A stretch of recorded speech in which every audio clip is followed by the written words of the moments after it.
Olá, pessoal! Nos próximos slides, nós iremos falar sobre identidade social, como essa identidade gera intolerância e como as diferenças na escola interferem no cotidiano dos alunos. Sejam bem-vindos.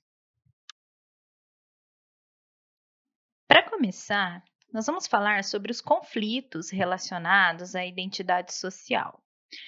A escola pública brasileira, ela representa a sociedade na qual está inserida. Então, se a nossa sociedade for uma sociedade intolerante, preconceituosa, com ideias racistas, atitudes discriminatórias, a escola vai refletir esses problemas.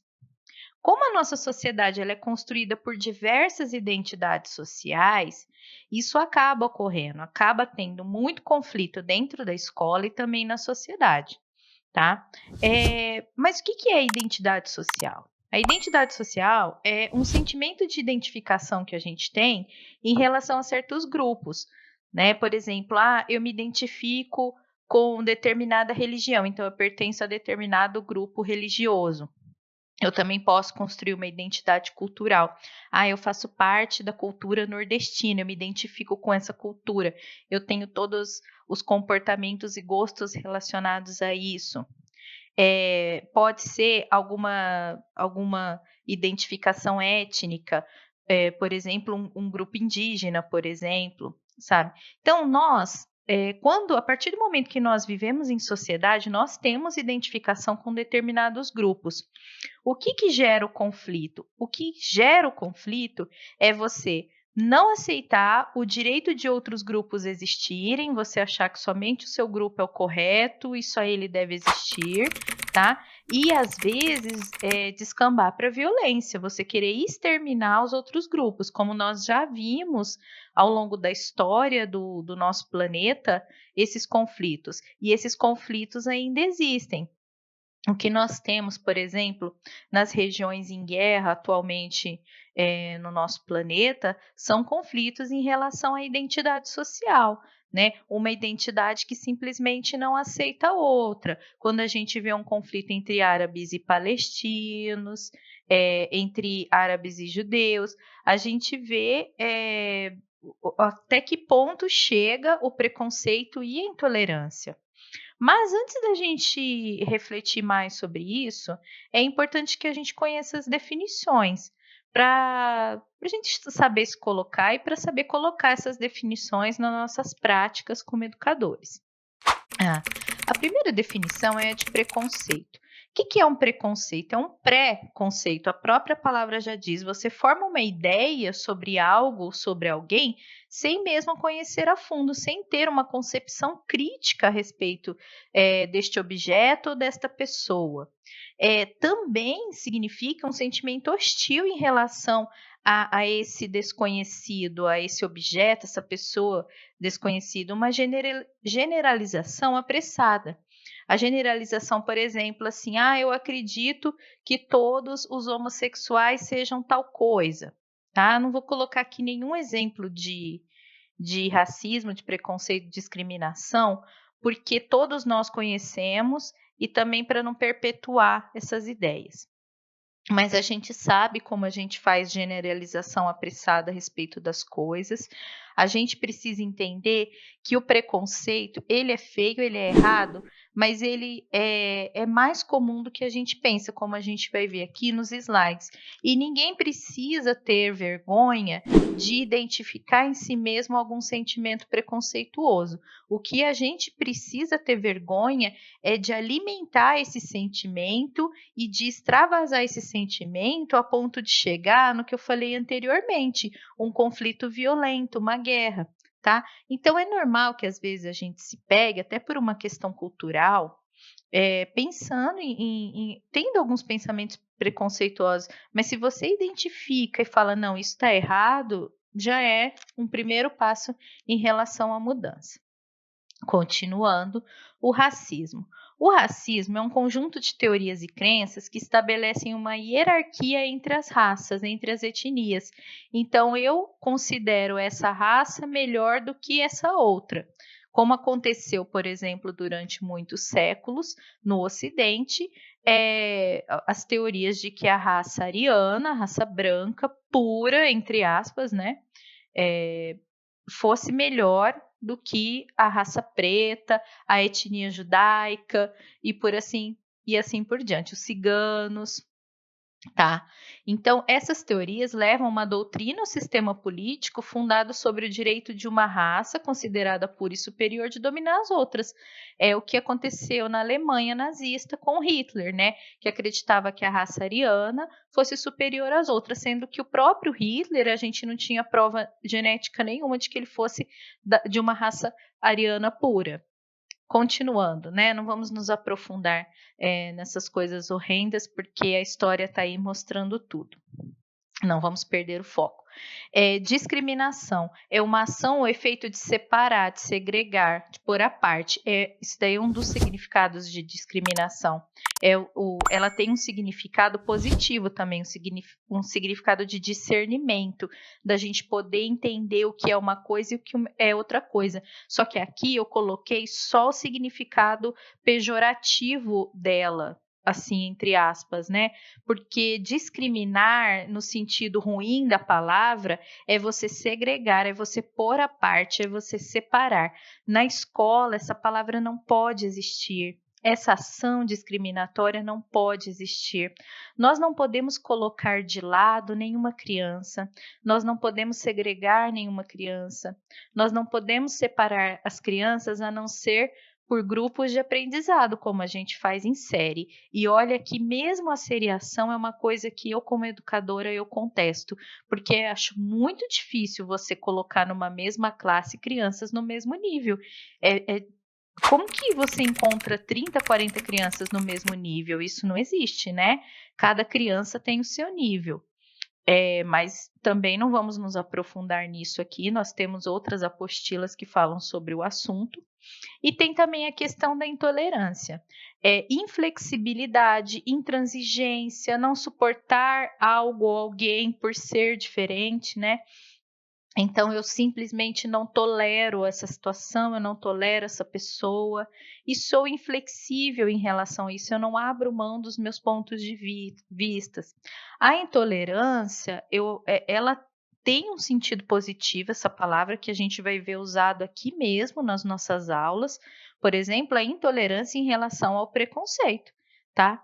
Mas você não tolerar as pessoas, numa forma global da palavra, é uma coisa ruim, porque você coloca um único ser humano como sendo uma grande montanha de lixo descartável. Isso é horrível. Todo ser humano tem aspectos bons, a gente tem que puxar esses aspectos bons para fora, para as ações, para as atitudes, e enterrar e exterminar os aspectos ruins. É isso que a educação faz, gente. A educação transforma pessoas. E o educador precisa acreditar que pode transformar as pessoas.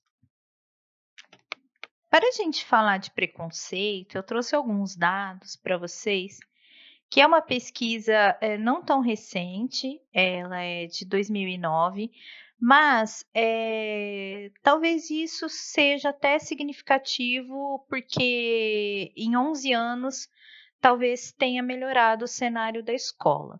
Mas o fato é que ela é recente o suficiente para apresentar porcentagens preocupantes, porque a gente sempre teve uma ideia de que o brasileiro era um povo sem preconceitos, um povo acolhedor. Não que não seja, mas talvez isso seja um pouco mais superficial do que a gente pense. Então, a Fundação Instituto de Pesquisas Econômicas, a FIP, ela realizou uma pesquisa com famílias de alunos profissionais da escola, como professores, funcionários, gestores e os próprios alunos. E essa pesquisa, é uma pesquisa vasta, inclusive, né? Ela demonstrou que 99,3% deles apresentavam algum tipo de preconceito. Esses preconceitos, obviamente, variavam de intensidade, né? E eles eram relativos a os mais diversos temas, como etnias, raças, preconceito socioeconômico, de gênero. Lembrando, gente, quando a gente fala preconceito de gênero, a gente não está se referindo somente às pessoas que mudam de gênero, nós estamos nos referindo também às mulheres, porque embora as mulheres sejam um uma boa parte da população brasileira, em alguns locais elas são maioria, elas são consideradas uma minoria, sociologicamente, porque elas são vulneráveis. Nós temos no nosso país uma quantidade muito grande de casos de violência contra a mulher. Então, ela sendo um grupo vulnerável, quando ela sofre algum tipo de preconceito por ser mulher, a gente considera preconceito de gênero, tá? Então, aí nesse grupo está incluído também o preconceito contra a mulher. Mas tem também o preconceito contra a orientação sexual, principalmente os homossexuais, de pessoas deficientes, preconceito territorial em relação à região em que a pessoa vive, seja favela, periferia ou mesmo região do país, e também de geração, preconceito em relação aos idosos. E os dados percentuais dessa pesquisa indicam que o nosso povo tem um grau de preconceito muito grande.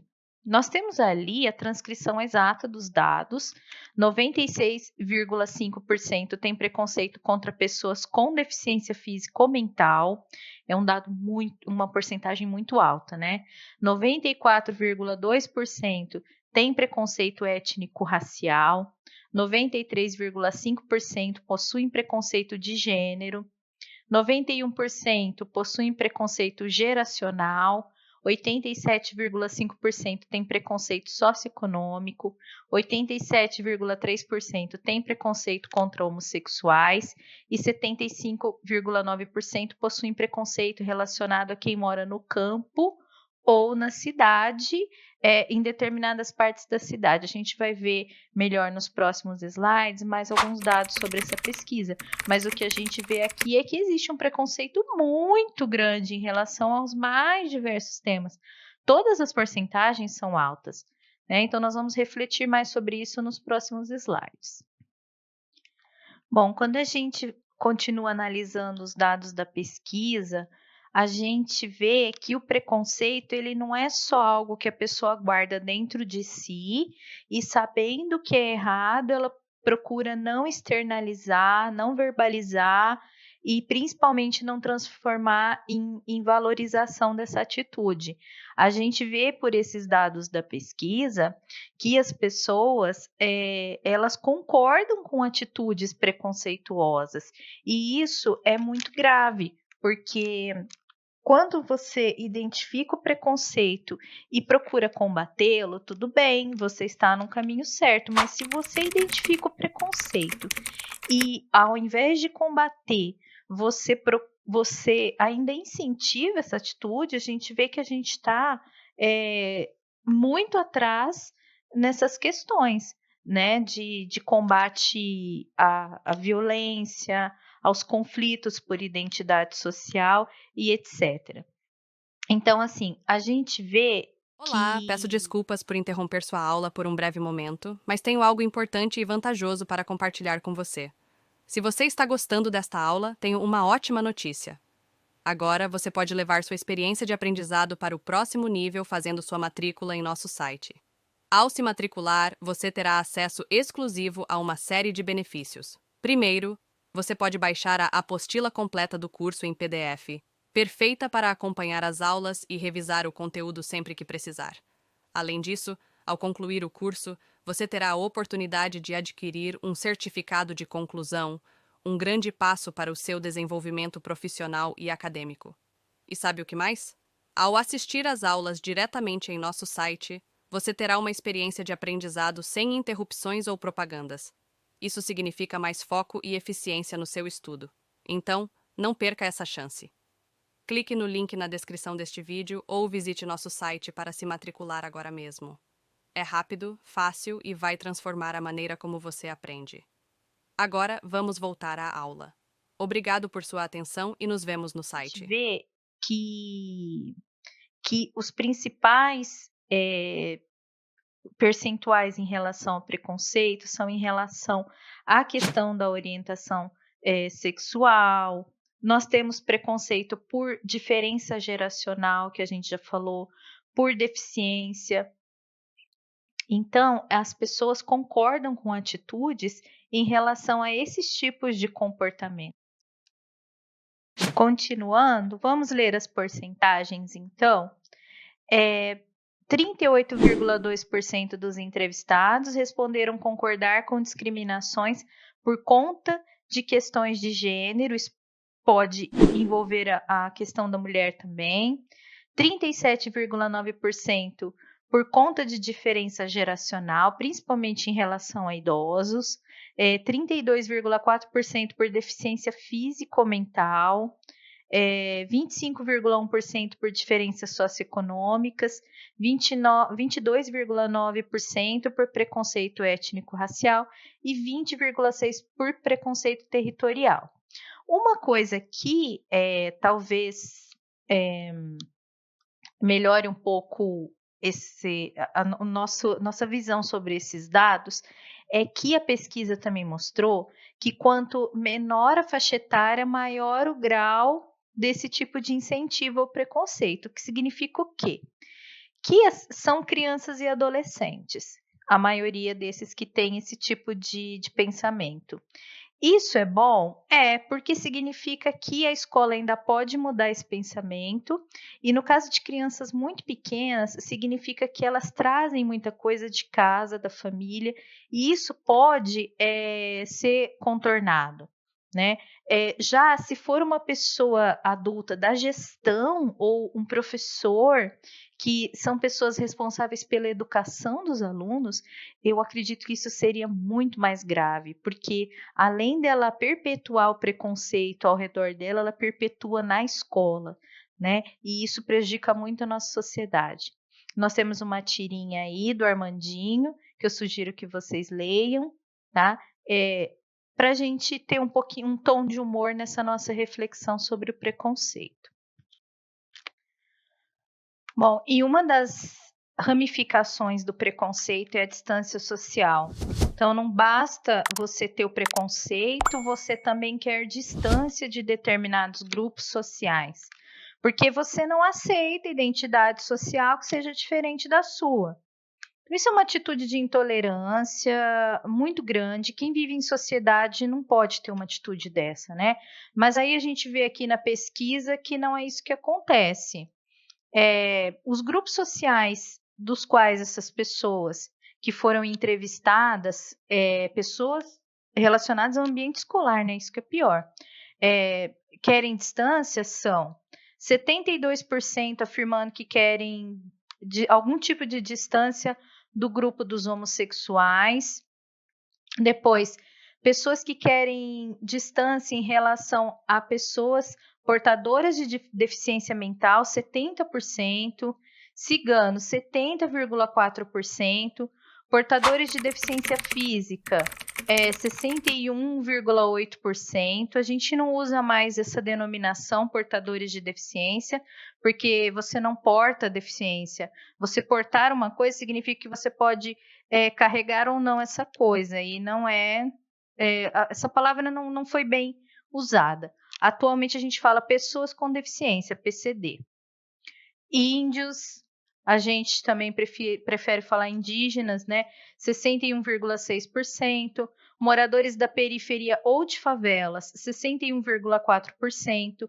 Pessoas pobres, 60,8%. Moradores e ou trabalhadores das áreas rurais, 56,4%. E negros, que atualmente a gente fala pretos, né? Que já foi explicado por mim aqui em uma outra oportunidade o porquê disso, porque negro é uma palavra que tem um significado muito pejorativo. Então, gente, quando a gente pensa que 60% das pessoas, por exemplo, não querem se relacionar com pessoas pobres, ou que 56% não querem ter contato com pessoas da área rural, é uma coisa que acaba não tendo nenhum tipo de explicação, não que os outros tipos de preconceito tenham explicação. Mas dentro da escola, isso é uma coisa muito insana, sabe? Essa porcentagem tão alta de pessoas não querendo uma distância social de tantos grupos. né? E a gente se pergunta como as pessoas vivem em sociedade, porque a sociedade tem de tudo. Então, essas pessoas querem viver isoladas, né? Então, uma pesquisa que levanta um questionamento muito grande em relação a atitudes e pensamentos, e eu acho que essas atitudes e pensamentos é que tem que ser trabalhadas na escola para que as próximas gerações não reproduzam esse tipo de comportamento, que elas sejam pessoas no futuro, elas sejam pessoas que promovam respeito, aceitação, porque a convivência humana é muito mais fácil quando há respeito e aceitação. É mais fácil para a pessoa que convive e para as pessoas que cercam aquela pessoa. Eu imagino que ser preconceituoso nesse nível que a gente vê na pesquisa deve ser uma coisa bastante desgastante e estressante para a pessoa, porque ela faz um esforço para manter uma distância social de uma variedade muito grande de grupos, né? Então, pessoal, se uma sociedade e, consequentemente, uma escola tem pessoas muito preconceituosas que dão vazão a esses preconceitos e que valorizam atitudes preconceituosas porque acham que essas atitudes são justificadas, uma escola com esse tipo de conflito recorrente, ela também vai ter aumentado os casos de bullying dentro da escola. O bullying é uma consequência de uma sociedade competitiva, desigual, marcada pelo preconceito, pela discriminação. A definição de bullying, como a gente vê aqui, é uma situação que se caracteriza por agressões intencionais, verbais ou físicas, feitas de maneira repetitiva. Então, o bullying ele precisa ser recorrente, ele não é uma agressão isolada. Ele acontece quase todos os dias ou todos os dias com um aluno, um grupo de alunos, tá? Quem pratica pode ser um único aluno, mas também um grupo de alunos. E sempre aquela agressão se repete. Essa agressão pode ser física, né? Mas pode ser também psicológica, pode ser virtual. A gente tem agora o cyberbullying, que é um tipo de bullying mais recente, assim, nos últimos 15 anos. E é muito perigoso porque muitos adolescentes e até crianças já se suicidaram por conta desse tipo de violência, tá? E tudo isso é resultado de uma sociedade que não valoriza a diversidade, de uma sociedade baseada no preconceito. Lembra que nós falamos no slide anterior, anterior ou anterior, na verdade, que preconceito ele é fundamentado numa ideia de generalização. Então, as pessoas que praticam bullying, elas também fazem essas generalizações. Ah, e aquele menino, ele é um bom aluno, então ele é um nerd, então eu preciso tirar sarro da cara dele, sabe? E também é baseado num preconceito, não conhece exatamente a pessoa, não sabe que a pessoa é muito mais do que as notas que ela tira na escola e acaba generalizando a pessoa baseado numa ideia preconcebida. A FIP também pesquisou a questão do bullying. Nessa pesquisa, se revelou que 10,5% das práticas de bullying envolvem alunos, mas também tem 5,3% que envolvem professores e 4,9% que envolvem funcionários. Dessas práticas, a maior parte é em relação a preconceito de raça, de idade, os idosos, de gênero, as mulheres, homossexuais e funcionários pobres. Então, você vê aí dados que são entristecedores, né? Deixa a gente bem decepcionado e frustrado.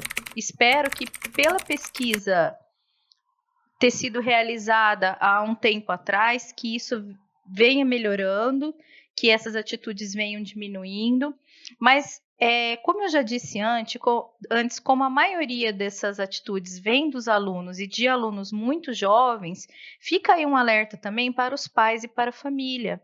Preconceito, ninguém nasce preconceituoso, preconceito se aprende. Então, vamos tomar cuidado para os valores que estamos passando para as nossas crianças, né?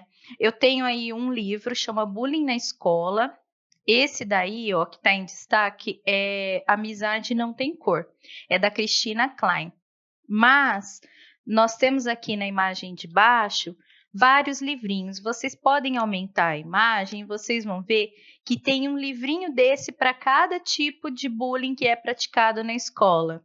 Em relação a cabelo, em relação à roupa, em relação à classe socioeconômica, à deficiência, tem vários aí. E são livros que custam entre 12 e 14 reais. Esse daqui tá 12 e pouco na Amazon, mas tem disponível em várias livrarias e o preço dele, de cada exemplar, é mais ou menos esse. Quem estiver montando uma biblioteca escolar, quem estiver educando várias crianças e quiser montar um cantinho da leitura, eu sugiro esse livro. Ele é muito importante, principalmente com crianças menores de 12 anos, porque a linguagem dele é mais infantil. E ele dá as dicas para você trabalhar esse assunto na escola. E um assunto tão importante. O que a escola pode fazer para começar a mudar esse cenário em que nós vivemos, de tanta intolerância, de tanta discriminação e preconceito, é promover uma cultura da diversidade. O que é a cultura da diversidade? São ações fundamentadas na empatia, no respeito mútuo, na cooperação, na solidariedade. Essas atitudes, incentivadas desde cedo na escola, ajudam a combater um pouco esses conflitos relacionados à identidade social. Outra coisa, os adultos devem ser modelos para as crianças e os adolescentes. A criança muito pequena, ela vai aprender mais pela imitação do que pela verbalização, né, por ela ouvir as coisas, por ela ser ensinada verbalmente. Adolescente também presta muita atenção nos modelos que ele tem na escola e na família.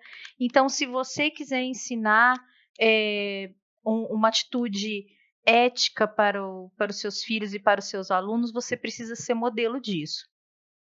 Outra coisa é uma política de tolerância zero com preconceito na escola.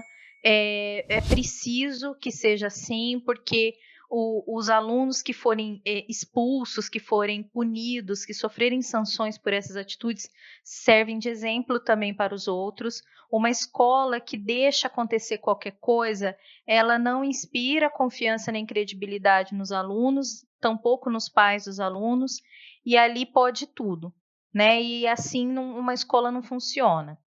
E também ensinar desde cedo que discriminar é errado. Outros assuntos, outros temas que devem ser abordados na escola desde sempre são os direitos humanos, tá? Diversidade e convivência. Os direitos humanos não são muitos, não é um documento muito extenso, ele pode ser trabalhado já no ensino fundamental 1, nos anos finais.